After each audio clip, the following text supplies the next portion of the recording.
Greetings after the interweb, I'm Parax11, review of the good, the bad, and the underrated. Well, since my last review focused on one of the worst animated series to come out in 2016, this time it only figures to focus on an actually good animation that came out last year. Last year, while COD marked its funeral date, Pokemon marked its 20th anniversary, which I already celebrated with my Lucario and the Mystery of Mew review. But for this review, I'm reviewing Pokemon's way of celebrating its achievement, the series of shorts, Pokemon Generations. Released on Pokemon's YouTube channel, Generations retells and expands on several plot points from the games, having 3 shorts dedicated to each gen, totaling an 18, and the series on the whole is pretty awesome, picking the strongest moments from each game and adapting them closer to the original than the regular anime, in the same spirit as Pokemon Origins. However, since there are 18 shorts, this review is going to have to be split into 2 parts, so once you finish this part, there's a link to the second in the description below. Also, since the episodes are so short, with the longest clocking in about 5 minutes, I'm not going to do this in my usual style, but more like my top 10 lists, giving my basic thoughts on the episodes and what little plot they have. And yeah, since I am probably going to spoil the plots, you might want to turn off the video and watch Pokemon Generations if you haven't already. But if you don't care about spoilers or have already watched it, review, I choose you! Let's start out, where else but at the beginning with The Adventure. This episode chronicles Red training a Pikachu while travelling over all 6 regions of the games that had been released at the time. It actually starts out the same way as the original Red game. That's a nice touch. And hey, someone actually picked Bulbasaur for once! Oh my Arceus, that was mean of me. Don't worry, Bulbasaur, I'd still choose you. Well, if Squirtle weren't so damn cute. It's also great to see the progression of Pikachu, just like how you actually train up a Pokemon's levels in the game. Having trouble in Viridian Forest with a Caterpie at first, but later being able to defeat powerhouses like Volcarona and Noivern without breaking a sweat. Of course, considering water and electricity don't mix, that's a very good thing.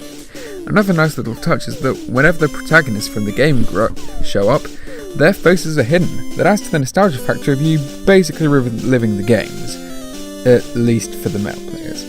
One flaw lots of people have with the short is the design of Pikachu, but while I don't like it as much as its regular look, it's still cute. Although his head is a little big. Seriously, little guy, did you hit it? You want an ice pack? Fun fact, this short also had the first appearance of 100% Zygarde before Sun and Moon came out, and it definitely left a big impression. Overall, this short was an excellent start to an excellent series, and got quite a few, me included, hyped for what was going to come.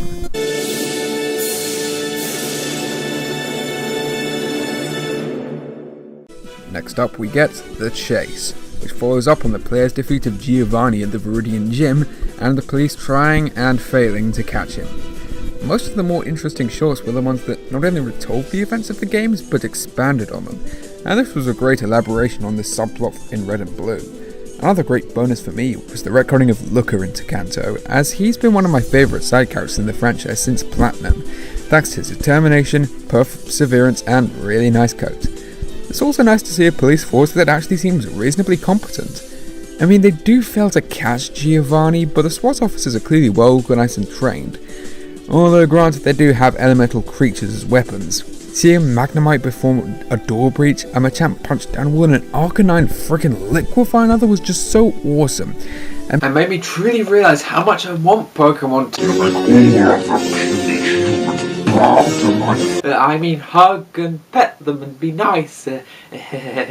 Plus it also ends on a pretty creepy foreshadowing of Giovanni vowing revenge. Almost a complete opposite to his final appearance in Origins, and a nice foreshadowing to another later short and the Celebi event in Heart Gold Soul Silver. I admit that since I really liked his pseudo redemption in Origins, this Giovanni remaining evil kinda disappointed me. But this does suit his game's counterpart and is still pretty ominous. The short was action packed, and something I hadn't seen before in a Pokemon show. Actually, you wouldn't mind seeing a Pokemon crime thriller.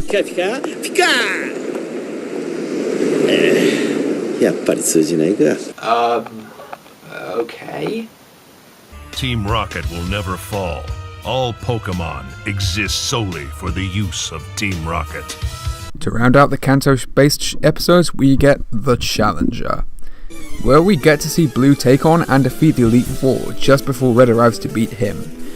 Actually seeing your rival Dick Fart curb stomp the Elite Four was pretty awesome, and even in such a short space of time, the four are pretty well established as characters, as an Elite Four should be.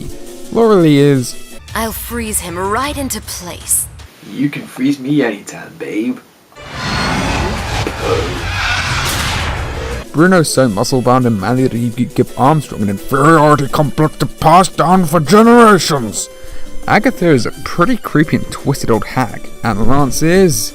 Let's see how you fare against the leader of the Elite Four and my army of dragons! freaking awesome. Fun fact, Lance is voiced by Benjamin Diskin, who you may know as Number 1 in Codename Kids Next Door and Venom from Spectacular Spider-Man. All of the battle scenes are excellent, showing the full extent of the power of both sides' Pokemon, but how outmatched the Elite Four are as well. However, by far the best scene of this short is when Blue actually takes the throne as champion and seems dissatisfied. He reaches the top, but doesn't know where to go next and appears glad when Red shows up to challenge him. It's a great episode with great action and a great showing for the original rival, as irritating as he is. I happen to be an incredible genius. Only a genius would order his Pokemon to use a strong attack. Wait. To kick off the Johto shorts, we get the Lake of Rage. This one shows Team Rocket's defeat to Mahogany Town from the perspective of Lance as opposed to the players. Getting to see more of such an awesome character was so great, with him being just as hammy and powerful as last time, but also with the caring side, not hurting the Electrode, as opposed to the game's version whose solution was to beat the living spark out of them. Team Rocket are back and...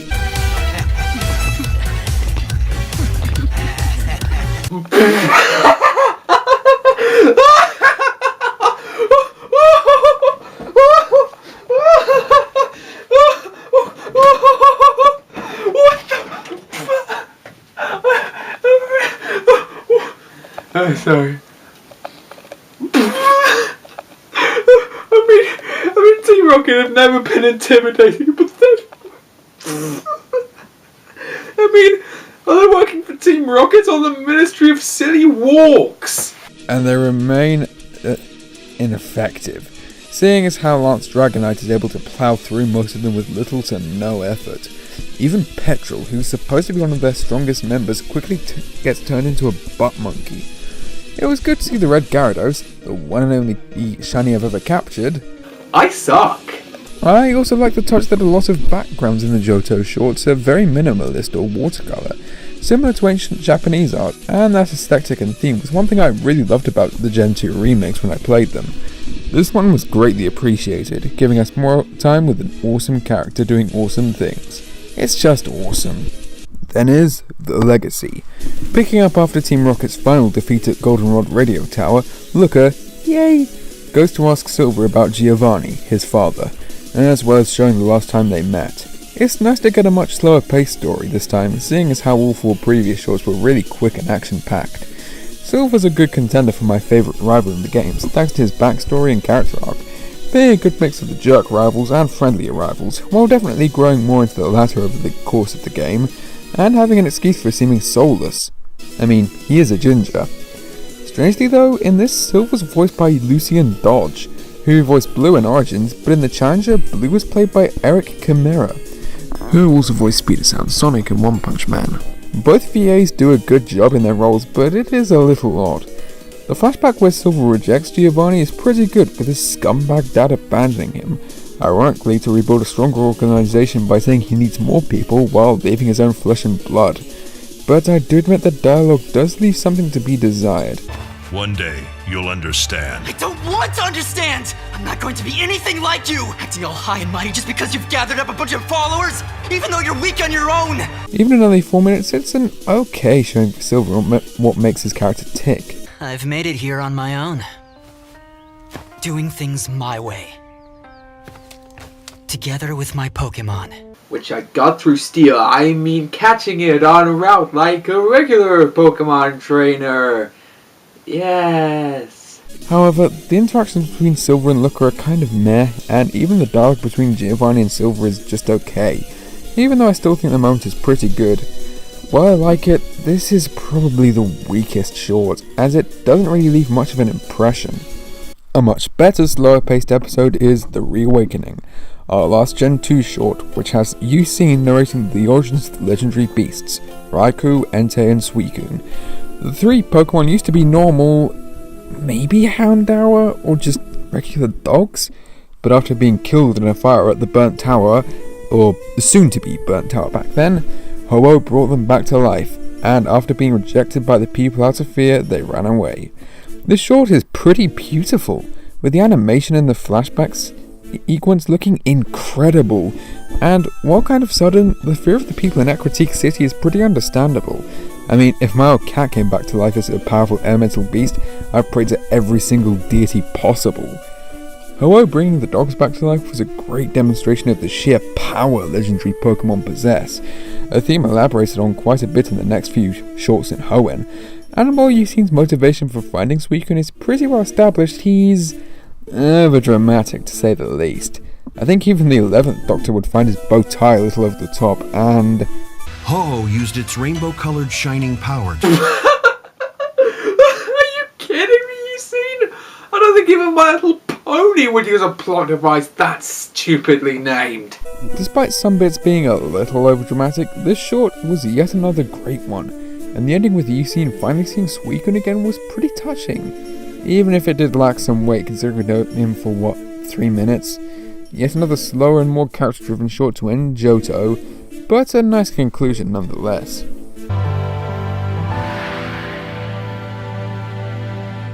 To start off our time in Hoenn is The Vision. No, not that one. This one follows Team Magma about to reawaken Groudon as the protagonist approaches to beat them. However, their admin Courtney suddenly gets a vision, because she's a psychic now, that may be awakening a monster that Godzilla would wet himself at the sight of isn't a very good idea if you want to keep your everything. The feeling of impending doom is pretty strong in this one.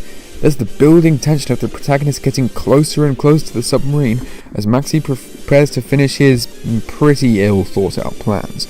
Also, he's voiced by Lex Lang, who's a good contender for the most underrated voice actor in the business. Future.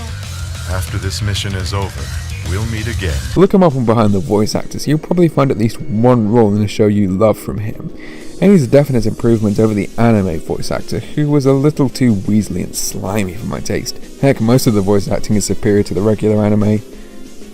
Courtney also gives off the impression of an incredibly disturbed person, trying to hide that behind her loyalty to Maxie, although it's still pretty clearly she wants to see his Mega Stones, let's just say. And in terms of guard choices, she's so pretty. The red siren. The worst, actually the worst. Maxie, you couldn't have chose a worse choice for guard if you had actively tried. For someone who's relied on to stop the greatest threat to Team Magma's success, you maybe want to choose someone with an attention span more than a 3-month-old. Courtney, I need you to stay here and guard the submarine Ooh, shiny red light. Courtney. Look, keys. Ooh, friendly shiny things. Although her final interaction with Brendan is terrifying. I want to analyze you. Ah, the return of the Y with a vengeance. But not quite as scary as her random vision when Primal Groudon is awakened and then disintegrates an island as well as Team Magma. That's pretty shocking.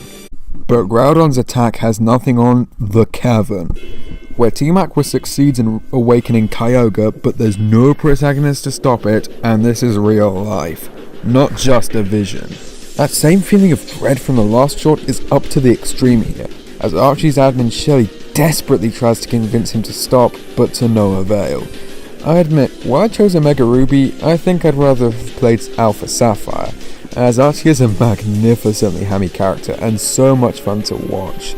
Listen up, Kyogre! Do what you want, cause a pirate is free. You are a pirate! You're fiddled indeed. Being a pirate is a rented deed. Do what you want, cause a pirate is free. You are a pirate! You are a pirate! Although this is one of the few times that the regular anime was on par with Generations in terms of voice acting, Sean Schemmel and Jameson Price are both equally enjoyable in my opinion, although I do have to fault some of his logic. As long as I have the blue orb, Kyogre will do my bidding.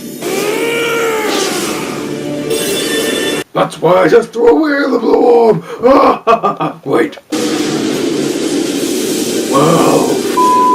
And maybe telling it to Destroy everything! wasn't the best idea if you didn't want everything destroyed. Yeah, Archie had to get his redemption the hard way. And by that I mean being eaten by Shamu's big brother. There's also the great contrast that, while Archie says the world is in turmoil, Moss Deep City and the sea are very calm at the beginning, but becomes chaotic and inhospitable once Kyogre is awakened, with Moss Deep about to become Moss Deeper. And yeah, this ends with Team Aqua having the submarine turned into Orchid Chow at the end. Arceus in heaven, that's dark. As of anything in all Pokemon media, this best shows the immense and terrifying power of the legendary Pokemon, along with the futility of those unworthy of controlling said power. Kyogre! Listen to my command! Nope. Our last Hoenn short is The Scoop, which is a good contender for my absolute favourite out of all of them, and definitely the one I've watched the most. It follows reporter Gabby and her cameraman Ty investigating the Moss Deep Space Center and finding filmed footage of what happened in the Delta episode, the protagonist on Rayquaza battling Deoxys. The framing device of the two journalists is pretty enjoyable, as the two complement each other well, with Gabby being more determined and a little crazy by her own admission, and Ty being more cautious to ground her, or at least try. Gabby, how's it going? Be quiet. It takes a lot of concentration to type and talk out of your ass. In the actual games, they were just side characters who occasionally asked you questions, well, I was happy to see their characters expanded on. Plus, I don't know why, but seeing all this Pokemon worked in a TV station just interests and appeals to me. Do you think they get paid well? However, when they find the video, it turns from fun character interactions to a completely awesome battle. Even though it's just a few seconds, the build up to Deoxys' appearance is great, and chilling well. Wait, it first appears as a triangle and has a big eye-like thing at the center when fully formed. Pokemon is Illuminati confirmed! Plus, the score is great. All the shots have great music, most of which was adapted from the games, but this one really stands out. It could be because I love the Deoxys battle theme from Aurus, but I can't get enough of the music, especially the transition between Deoxys' introduction and the actual battle.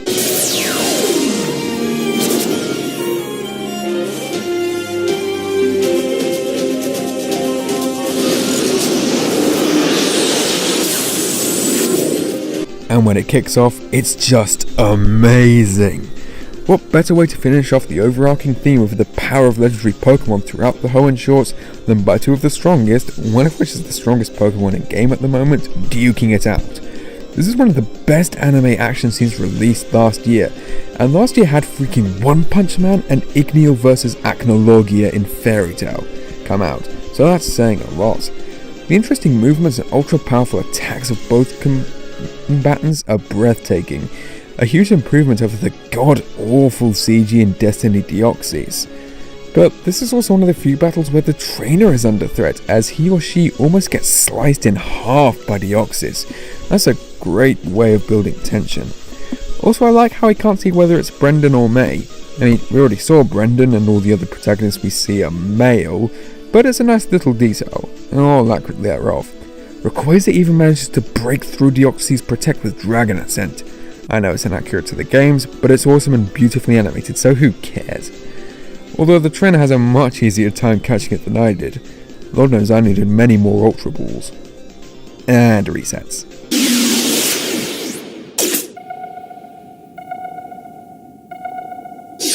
Oh, you lucky bastard. And points to Moss Deep Security for being yet another competent police force. Until falling for the stupidest trick ever. Now, well, this short was still utterly amazing. It's too soon for the world to learn that information.